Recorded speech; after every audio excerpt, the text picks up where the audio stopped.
India Legal presents Courts Roundup.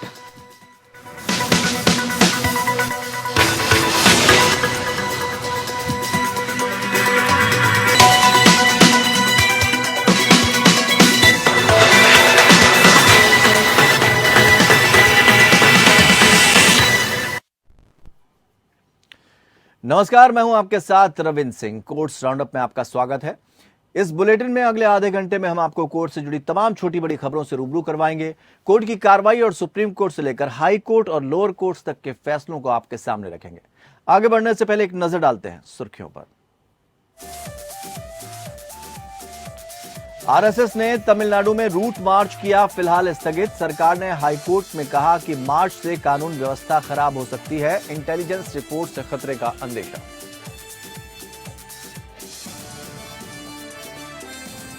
UP में निकाय चुनाव नतीजे तक पदभार संभाल रहे मेयर को बने रहने की मांग पर सुप्रीम कोर्ट ने यूपी सरकार और राज्य चुनाव आयोग को किया नोटिस जारी।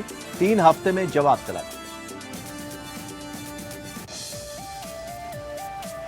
बॉम्बे हाईकोर्ट ने अंतर धार्मिक विवाह में मुस्लिम महिला को गिरफ्तारी से पहले दी जमानत। कहा सिर्फ धर्म अलग होने से लव जिहाद नहीं। स्थानीय अदालत ने राहत देने से किया था इनकार।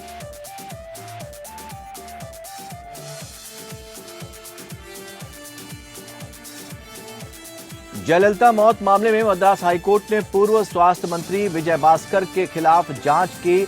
अरुमुगा स्वामी आयोग की सिफारिश पर लगाई रोक। जांच आयोग की रिपोर्ट के कुछ हिस्सों के निष्पादन पर लगाई अंतरिम रोक।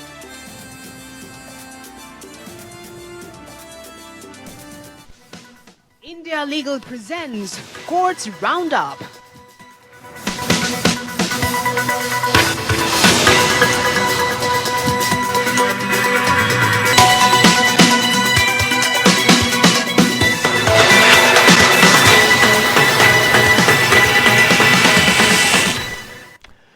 तमिलनाडु में आरएसएस रूट मार्च के खिलाफ दायर राज्य सरकार की याचिका पर सुप्रीम कोर्ट ने सुनवाई की है।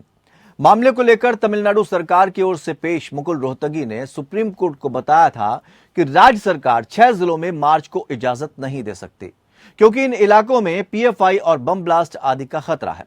सरकार ने कहा हमारे पास इंटेलिजेंस की रिपोर्ट है। बॉर्डर से सटे कुछ संवेदनशील इलाके हैं, वहां पर मार्च नहीं निकालने की बात कही।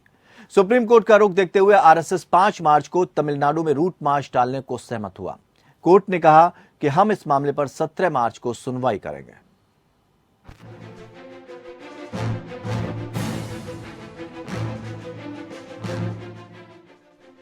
तमिलनाडु में आरएसएस रूट मार्च के खिलाफ दाखिल याचिका पर सुप्रीम कोर्ट में सुनवाई हुई। इस दौरान आरएसएस ने आश्वासन दिया कि फिलहाल 5 मार्च को होने वाला रूट मार्च नहीं होगा। जस्टिस वी राम सुब्रमण्यन की अध्यक्षता वाली बेंच में तमिलनाडु सरकार की ओर से पेश मुकुल रोहतगी ने कहा कि हम रूट मार्च के खिलाफ नहीं हैं, लेकिन सभी जगह पर एक साथ ना हो। उनके लिए जगह दी जा सकती है जहां उसका आयोजन किया जा सकता है। वकील मुकुल रोहतगी ने प्रस्तावित रूट मार्च का विरोध करते हुए कहा कि हर एक गली और मोहल्ले में मार्च निकालने का क्या मतलब है। जहां स्थितियां अच्छी नहीं वहां मार्च नहीं निकाला जाए क्योंकि वहां कानून व्यवस्था खराब हो सकती है। कानून व्यवस्था सरकार की जिम्मेदारी है, इसलिए ऐसा ना किया जाए तो सही होगा। रोहतगी ने कहा हमारे पास इंटेलिजेंस की रिपोर्ट है कि बॉर्डर से सटे कुछ संवेदनशील इलाके हैं, वहां पर मार्च नहीं निकालने की बात कही है। उदाहरण के लिए कोयम्बटूर में बम ब्लास्ट हो पीएफआई को प्रतिबंधित किया गया है। वकील मुकुल रोहतगी ने कहा कि हाईकोर्ट ने जनहित से जुड़े मामले में आंखें मूंद कर आदेश दिया है कि जबकि हाईकोर्ट को यह स्पष्ट किया गया है कि कोई घटना हो सकती है। महेश जेठमलानी ने कहा कि जिन इलाकों का जिक्र सरकार कर रही है, पहले भी हमने वहां जुलूस निकाला है। जस्टिस सुब्रमण्यन ने कहा एक लोकतंत्र की और एक सत्ता की भाषा होती है। आप कौन सी भाषा बोलते हैं, यह इस बात पर निर्भर करता है कि आप किस जगह पर हैं। फिलहाल 5 मार्च को होने वाला रूट मार्च नहीं होगा, इस बात का आश्वासन देते हुए आरएसएस की ओर से जेठमलानी ने कहा कि उस तारीख को मार्च नहीं निकलेगा। वहीं रोहतगी ने कहा कि हम बैठकर इसके लिए कोई बीच का रास्ता निकाल लेंगे। फिलहाल कोर्ट ने कहा कि इस मामले पर 17 मार्च को सुनवाई करेंगे। Bureau report.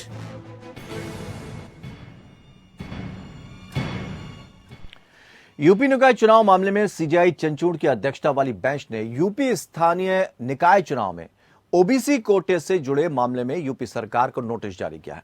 कोर्ट ने यूपी सरकार और राज्य चुनाव आयोग को नोटिस जारी कर 3 हफ्ते में जवाब दाखिल करने को कहा है। याचिकाकर्ताओं की ओर से कहा गया कि महापौर नियम की धारा 15 के तहत वो मेयर बने रहने के हकदार हैं। साथ ही वकील ने यह भी कहा कि हमारे पास इसके अलावा और भी कई मजबूत तथ्य हैं जिनके आधार पर हमें काम करने का अवसर मिलना चाहिए। याचिका की दलील सुनने के बाद कोर्ट ने नोटिस जारी किया। दरअसल अखिल भारतीय महापौर परिषद ने सुप्रीम कोर्ट में याचिका दाखिल कर कहा है, जब तक यूपी में मेयर का चुनाव नहीं हो जाता तब तक जो लोग मेयर रहे हैं उन्हें कामकाज करने दिया जाए। हालांकि सुप्रीम कोर्ट ने 4 जनवरी को यूपी में मेयर चुनाव पर ओबीसी आरक्षण के मामले में राज्य सरकार की रिपोर्ट आने तक जिन जगहों पर चुनाव लंबित हैं उन जगहों पर 3 सदस्यीय प्रशासनिक कमेटी काम संभालने की बात कही थी।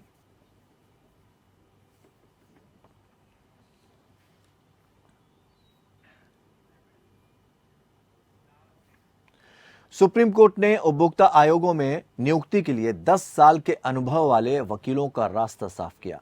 केंद्र के नियमों को रद्द करने का फैसला बरकरार रखा गया। सुप्रीम कोर्ट ने शुक्रवार को कहा कि ग्रेजुएशन की डिग्री रखने वाले और उपभोक्ता मामलों, कानून, सार्वजनिक मामलों, प्रशासन जैसे में कम से कम 10 साल का पेशेवर अनुभव रखने वाले व्यक्तियों को राज्य उपभोक्ता आयोग और जिला उपभोक्ता मंच के अध्यक्ष और सदस्यों के रूप में नियुक्ति के लिए योग्य माना जाना चाहिए।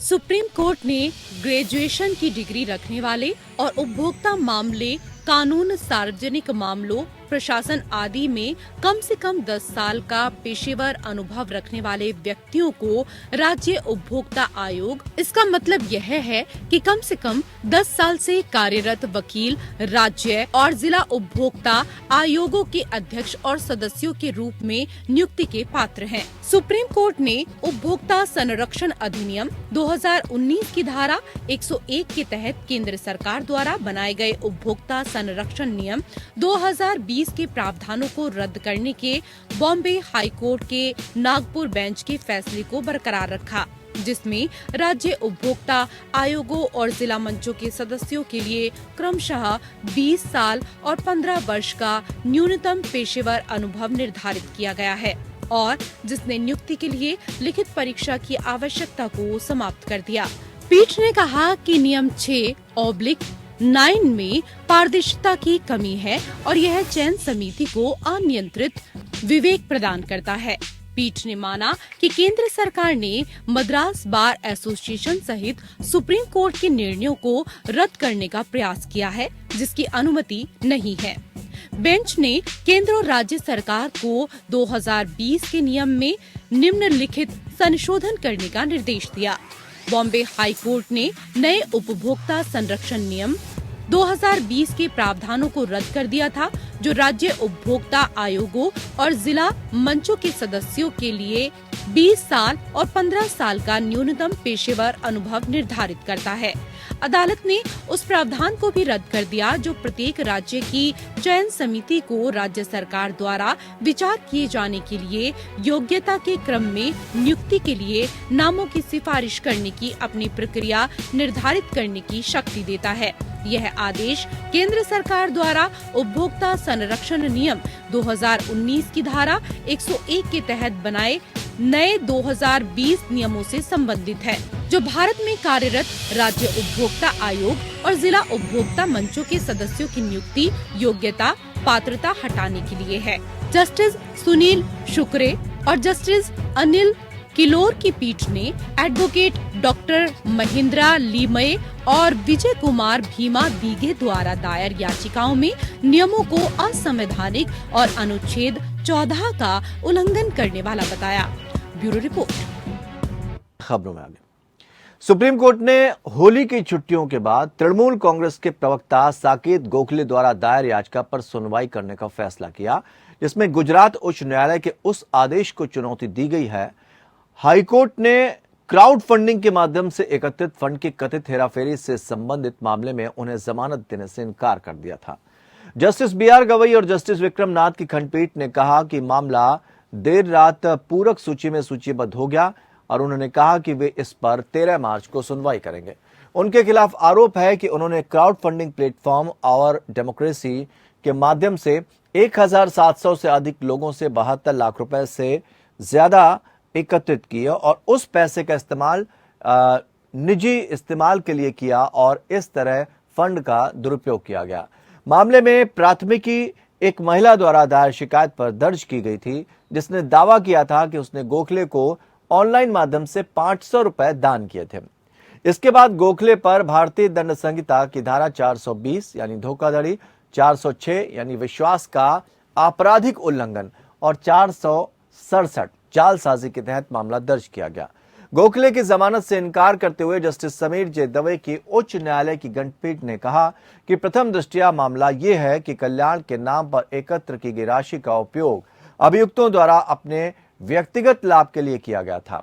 गोखले ने दावा किया कि उन्हें 6 दिसंबर 2022 को गुजरात पुलिस ने गिरफ्तार कर लिया था, जब उन्होंने ट्वीट किया था कि प्रधानमंत्री के मोरबी पुल दुर्घटना स्थल पर जाने से सरकारी खजाने को 30 करोड़ रुपए का नुकसान हुआ है। उन्होंने आरोप लगाया कि यह राजनीतिक प्रतिशोध का मामला है।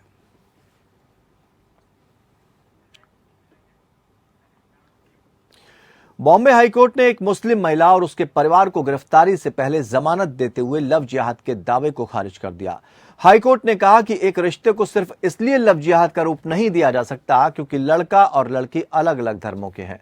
जस्टिस विभा कंकनवाड़ी और अभय वाघवासे की खंडपीठ ने 26 फरवरी के आदेशों में आरोपियों को अग्रिम जमानत दे दी। इस मामले में औरंगाबाद स्पेशल कोर्ट ने महिला और उसके परिवार को अग्रिम जमानत देने से इनकार कर दिया था। इसके बाद वे हाई कोर्ट पहुंचे थे।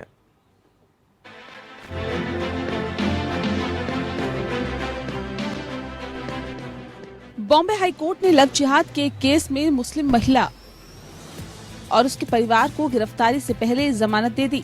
हाईकोर्ट ने कहा कि एक रिश्ते को सिर्फ लव जिहाद का रूप नहीं दे सकते क्योंकि लड़का और लड़की अलग अलग धर्मों के हैं।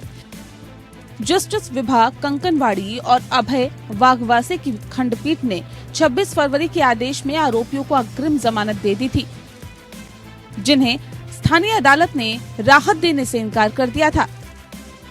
महिला के पूर्व प्रेमी ने आरोप लगाया था कि उसने और उसके परिवार ने उसे इस्लाम कबूल करने और खतना कराने के लिए मजबूर किया। उनके वकील ने महिला और उसके परिवार के सदस्यों की गिरफ्तारी पूर्व जमानत अर्जी का विरोध करते हुए ये भी दलील दी कि यह लव जिहाद का मामला है।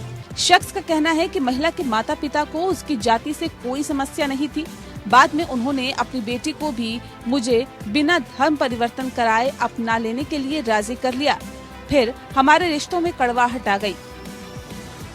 हाईकोर्ट ने लव जिहाद के तर्क को खारिज करते हुए कहा कि उस व्यक्ति ने FIR में स्वीकार किया था कि वह महिला के साथ संबंध में था और कई अवसरों के बावजूद संबंध खत्म नहीं किए। कोर्ट ने कहा कि केवल इसीलिए कि लड़का और लड़की अलग अलग धर्मों से हैं, इसमें धर्म का एंगल नहीं हो सकता। ये एक दूसरे के लिए सच्चे प्यार का मामला हो सकता है। इसमें कहा गया है, लगता है कि अब लव जिहाद का रंग देने की कोशिश की गई है, लेकिन जब लव को स्वीकार कर लिया जाता है तो सिर्फ दूसरे के धर्म में परिवर्तित करने के लिए फंसाए जाने की आशंका कम होती है। अभियोजन पक्ष के मामले के अनुसार पुरुष और महिला मार्च 2018 से रिश्ते में थे। पुरुष अनुसूचित जाति का था, लेकिन उसने महिला को इस बारे में नहीं बताया। उन्होंने कहा कि बाद में जब महिला ये दबाव डालने लगी कि उसे इस्लाम कबूल कर उससे शादी कर लेनी चाहिए, तब व्यक्ति ने उसके माता पिता को अपनी जाति बताई। उन्होंने उसकी जाति की पहचान पर कोई आपत्ति नहीं जताई और अपनी बेटी को इसे स्वीकार करने के लिए मना लिया, लेकिन बाद में संबंधों में खटास आ गई, जिसके बाद पुरुष ने दिसंबर 2022 में महिला और उसके परिवार के खिलाफ केस दर्ज करा दिया। हाईकोर्ट ने महिला और उसके परिवार को गिरफ्तारी पूर्व जमानत देते हुए कहा कि जांच लगभग पूरी हो चुकी है और इसीलिए उनकी हिरासत की जरूरत नहीं होगी।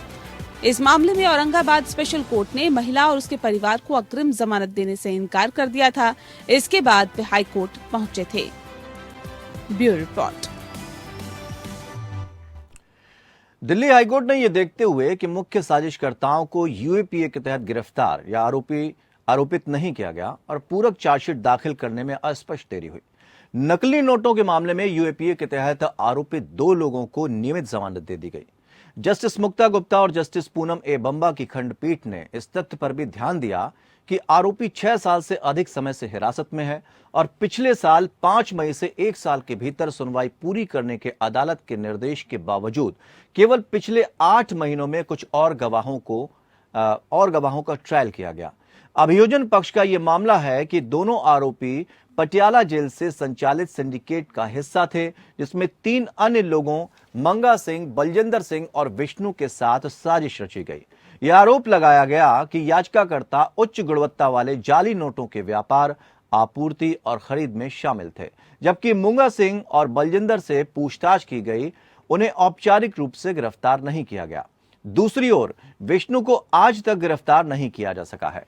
जेल में बंद मंगा सिंह के मोबाइल फोन को इंटरसेप्ट करने के बाद एफआईआर दर्ज की गई। अभियोजन पक्ष के मुताबिक दोनों याचिकाकर्ताओं को इंटरसेप्शन के आधार पर दिल्ली के आनंद विहार मेट्रो स्टेशन पर पकड़ा गया और उनसे 1 और 2 लाख रुपए के नकली नोट बरामद किए गए।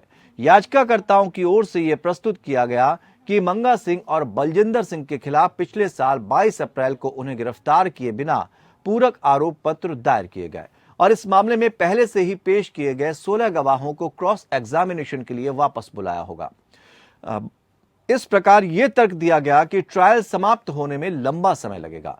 अभियोजन पक्ष ने याचिकाकर्ताओं को नियमित जमानत देने का विरोध करते हुए कहा कि नकली नोटों की बरामदगी उनसे की गई और कॉल डिटेल्स रिकॉर्ड ने सभी आरोपियों के बीच संपर्क दिखाया।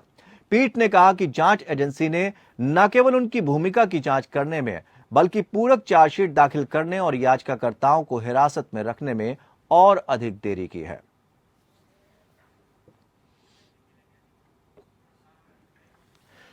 मद्रास उच्च न्यायालय ने अरमुगा स्वामी जांच आयोग की रिपोर्ट के कुछ हिस्सों के निष्पादन पर अंतरिम रोक लगा दी है, जिसमें तमिलनाडु की पूर्व मुख्यमंत्री जे जयललिता की मौत के मामले में राज्य के पूर्व स्वास्थ्य मंत्री सी विजयभास्कर के खिलाफ आरोप लगाया गया था और जांच की सिफारिश की गई थी।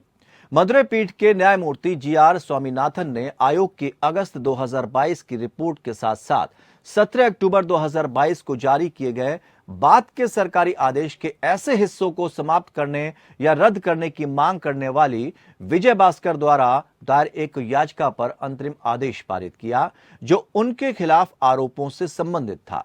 विजयभास्कर के वकीलों ने तर्क दिया था कि उक्त रिपोर्ट में उनके खिलाफ निष्कर्ष और सिफारिशें बिना किसी कानूनी आधार पर थी और उन्हें तथ्यात्मक निष्कर्ष नहीं माना जा सकता था।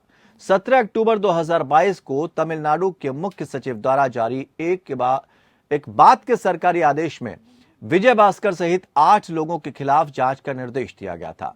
विजयभास्कर ने कोर्ट से इस सरकारी आदेश को अवैध, प्राकृतिक न्याय के सिद्धांतों और जांच आयोग अधिनियम 1952 की वैधानिक योजना के विपरीत घोषित करने का भी आग्रह किया था। पूर्व मुख्यमंत्री जे जयललिता की मृत्यु के आसपास की परिस्थितियों की जांच के लिए मद्रास उच्च न्यायालय के पूर्व न्यायाधीश न्यायमूर्ति ए अरमुगास्वामी की अध्यक्षता में तत्कालीन अन्ना द्रमुक के नेतृत्व वाली राज्य सरकार द्वारा जांच आयोग का गठन किया गया था। आयोग ने अपनी अंतिम रिपोर्ट 23 अगस्त 2022 को मुख्यमंत्री एम.के. स्टालिन को सौंपी, जो वर्तमान डीएमके के नेतृत्व वाली राज्य सरकार के प्रमुख हैं। अपनी अंतिम रिपोर्ट में आयोग ने सिफारिश की कि तमिलनाडु सरकार जयललिता के अस्पताल में भर्ती होने और मृत्यु में वीके शशिकला, विजयभास्कर और कई अन्य लोगों की भूमिका की जांच शुरू करे।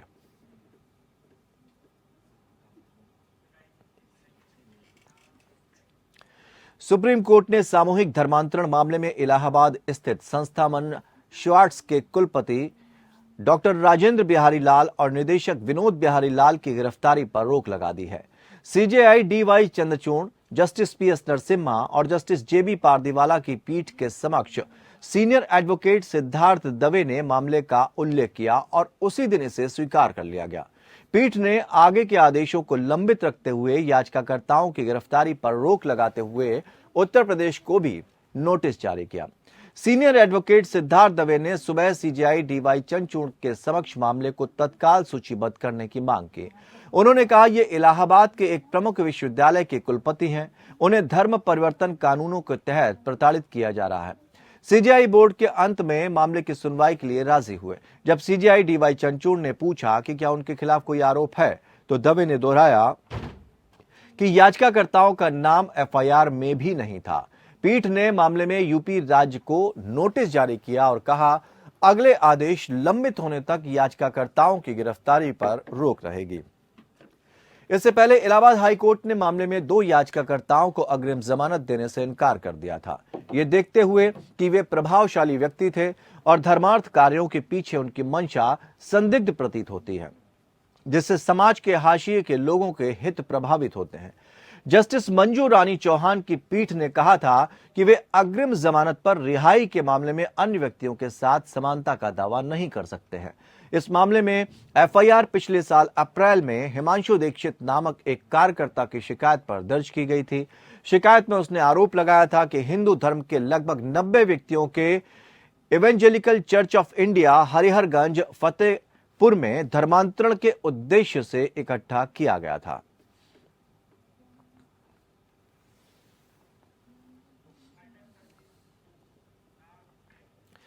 तो कोर्ट्स राउंडअप में फिलहाल इतना ही, लेकिन खबरों का सफर लगातार जारी रहेगा। जुड़े रहिए हमारे साथ। India Legal presents Courts Roundup.